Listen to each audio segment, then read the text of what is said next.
All right. Here's how I cut my straps. Secure barrels.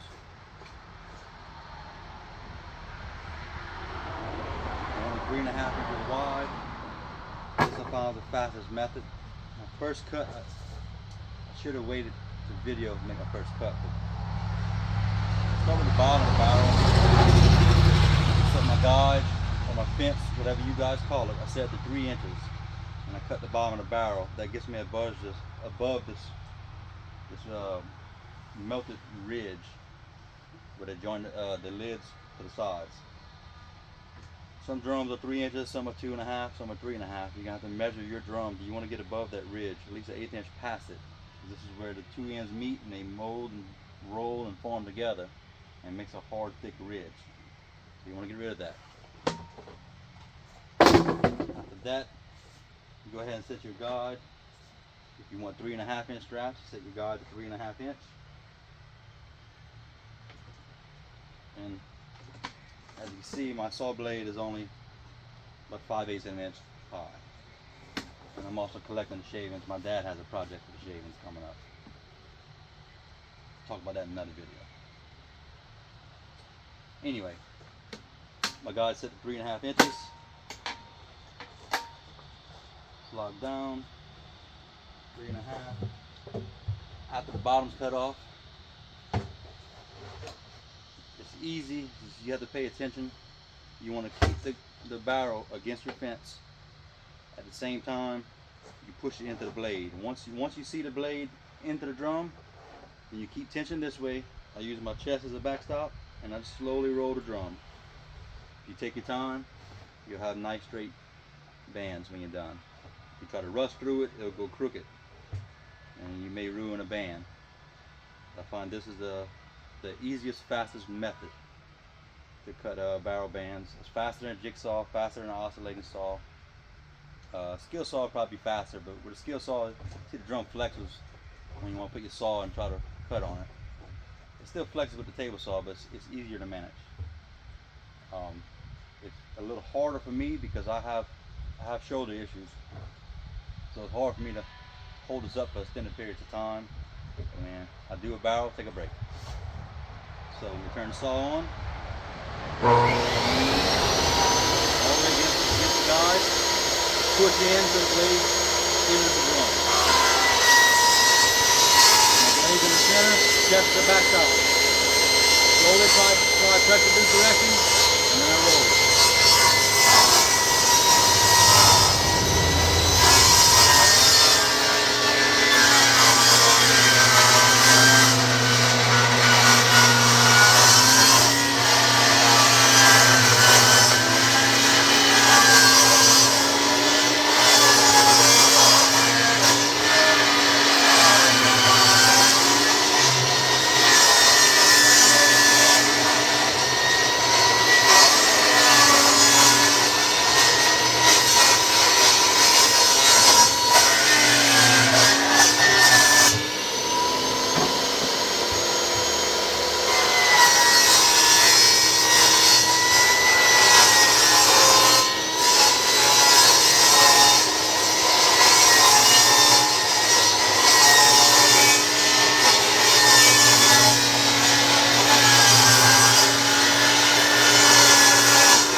I'm like an idiot. Forgot my safety glasses. As you can see, it's fairly easy to do. I'm sure you heard the blade binding. The blade was binding because I was going off level with the blade because I was trying to do it a little faster to make a more efficient video. But at the end, it still comes out nice and straight. If I had my tripod set up ready, I'd show you with like this point of view. But you push it in when the blade gets in the middle of the saw, you stop pushing forward and you start rolling. And when you saw the blade binding, that means I was getting off of this guide because the drum flexes. The faster you try to go, the more flex you get in the drum, and then it wants to put a side load in the blade and cause the saw to bind. If you take your time and go slow, nice consistent speed, it cuts nice and smooth and easy. Just keep in mind, it doesn't make a mess of shavings. I'm making an effort to collect some of the shavings. I accidentally switched my camera around. I'm collecting the shavings. My dad's got a project with a countertop. He's gonna lay a coat of epoxy. He's gonna clean all this up, sort it through, and he's gonna sprinkle this on it, and then with another coat of epoxy. It's gonna give a countertop some contrast. Also got some purple and some white he wants to throw in there as well. Something he wants to try. I guess that's where I get my creativeness from, and the ability to do things differently from my dad. But anyway, it makes a mess. I didn't contain all of the sawdust. Well, not dust, shavings. But it's real fine. The slower you go, the finer it gets. I'm trying to keep the size consistent for my dad. But he'll be happy to take whatever he gets. My little hack, a shop vac hose goes here, like a big industrial wall vacuum. I want just cutting a Mountain Dew bottle as a funnel to get me into the barrel a little more efficiently. But I don't know why my camera keeps turning. Oh, they're sweating the screen. Gotta love touch screens with water. Wait, I'm gonna end this video, but I just want to make a quick video of how I'm cutting my barrel bands. It's fairly easy and it's quick. I need to make 12 more to secure my middle row of drums on my 8x22 little mini houseboat project. Drums are sitting in there. The sides are all secure. The middle needs to be secured. I just changed my guide on my trailer last night because my guide was a little too high and it was putting a lot of pressure on the middle row. So I'll update more on this little houseboat build when I get a chance. Right now my goal is to strap down these barrels so I can take it off of the trailer. I picked up a job to where I have to build an 8x20 dock. I'm going to build it pontoon style that fits a standard pontoon trailer and deliver it to Gulfport, Mississippi in about 2 weeks. So my boat's going to be on hold for a little while. But I really want to get it finished, get her in the water. She is solid. She's heavy, but not overly heavy. And I've also got to build a front diverter, 2 rear diverters. Doesn't really need a rear diverter, but with a small horsepower engine, you want as least resistance as possible. And, you know, if I can put diverters on the rear, like I've done it in the center. So I put a diverter on the rear, stops that water from swelling up and pulling down and making a suction on the rear. With planing hulls, an example is in a trawler style boat. It has a flat transom. It's a V bottom with a flat transom. It's a non-displacement hull. So once you hit 6 to 7 miles per hour, the water swells up behind it and it starts dragging the back down. And it's very inefficient and it's more fuel burn. That's why on trawlers, if you can't break that speed of, most of them are 7 to 9 miles per hour. If you can't exceed that speed, you burn a lot of fuel for nothing. So anyway, let me get back to it. I've got a lot to do. Oh, another thing while I got y'all here. See if I can get my phone to stay up. A lot of people are concerned about the weight. Let's see if we can get this to stay. It's probably gonna fall. All right, put it on a table saw. They were concerned about the weight of my rig, saying it's too heavy. Being built out of 2x6s. I don't know what it weighs. I'm estimating 600 to 900 pounds. I can get underneath it. So I mean, I wouldn't really say it's drastically heavy. As you can see,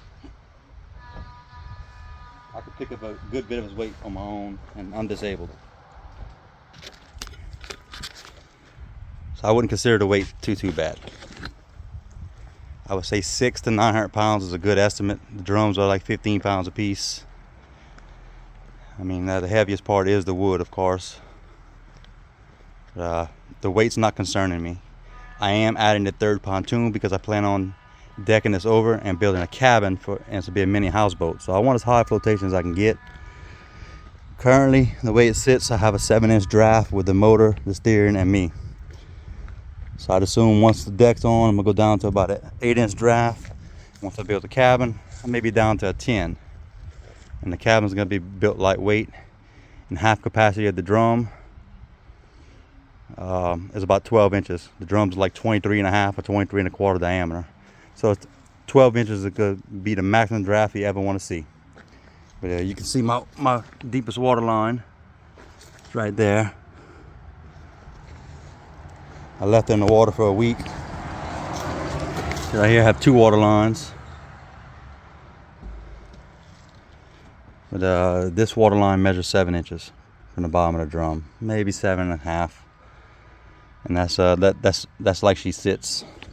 And again, I discussed my motor mount is temporary because the only motor I have available are short foots, and short foots requires about 16.5 to 17-inch transom height.